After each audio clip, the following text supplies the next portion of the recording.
अचानक अभिनय क्षेत्रात अडकलीस. तुझ्या सोज्वळ भूमिकांनी प्रेक्षकांना भावलीस. अभिनयाच्या कौशल्यावर रंगभूमी गाजवतेस. तू आजही चाहत्यांच्या मनावर राज्य करतेस. आज आपण अशाच एका अभिनेत्रीचा प्रवास जाणून घेणार आहोत आजच्या आपल्या प्रवास कलाकारांचा या भागात. 4 दिवस सासूचे या मालिकेतून प्रेक्षकांच्या भेटीला आलेली अभिनेत्री म्हणजेच कविता लाड.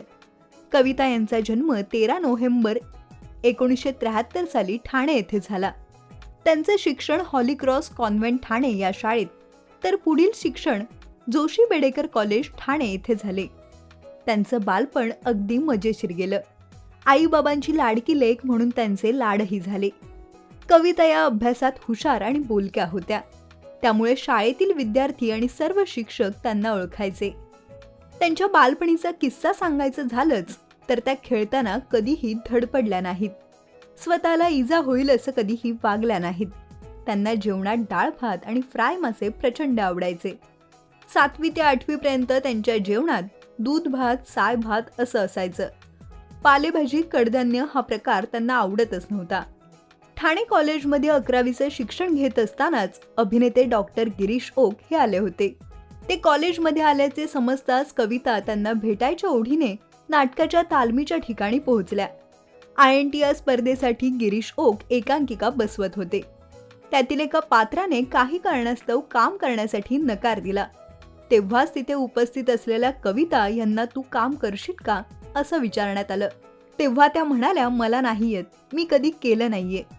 गिरीश ओक यांनी आग्रह केला आणि त्यांनी पहिल्यांदाच एकांकिका स्पर्धेत भाग घेऊन रंगभूमीवर पाऊल ठेवलं.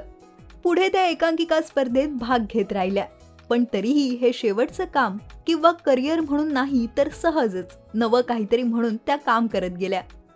हळूहळू ओळखीत त्यांना सुंदर मी होणार हे व्यावसायिक नाटक करणार का असं विचारण्यात आलं होतं.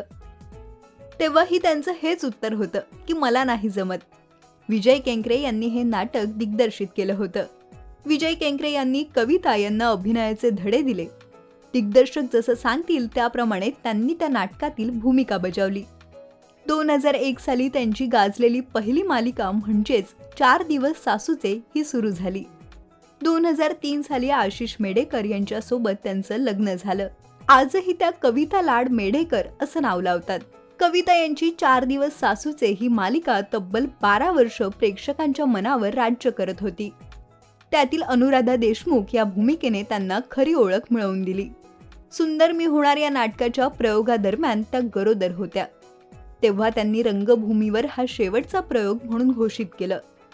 त्यानंतर 18 वर्षांच्या मध्यांतरानंतर एका लग्नाची गोष्ट हे नवं नाटक घेऊन त्यांनी रंगभूमीवर एंट्री केली.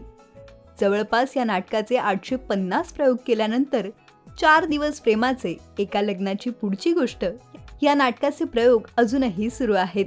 उंच माझा झोका, राधा ही बावरी, राधा प्रेम रंगी रंगिली अशा अनेक मालिकांमध्ये, तर तू तिथे मी, जिगर, उर्फी, अनोळखी हे घर माझे अशा अनेक मराठी चित्रपटात कविता यांनी महत्त्वपूर्ण भूमिका पार पाडल्या आहेत. त्यांचा हसतमुख स्वभाव सगळ्यांनाच आपलंसं करून घेतो. त्याचप्रमाणे त्यांच्या अभिनयाने आजही चाहते त्यांच्या आवाजावरून त्यांना ओळखतात. सध्या कविता झी मराठी वाहिनीवर सुरू असलेली तुला शिकवीन चांगलाच धडा या मालिकेत भुवनेश्वरी ही भूमिका साकारत प्रेक्षकांच्या मनावर राज्य करीत आहेत. मराठी चित्रपटसृष्टीतील लेटेस्ट अपडेट्स आणि गॉसिपसाठी आमच्या चॅनेलला सबस्क्राईब करा आणि बेल ऐकन दाबायला विसरू नका.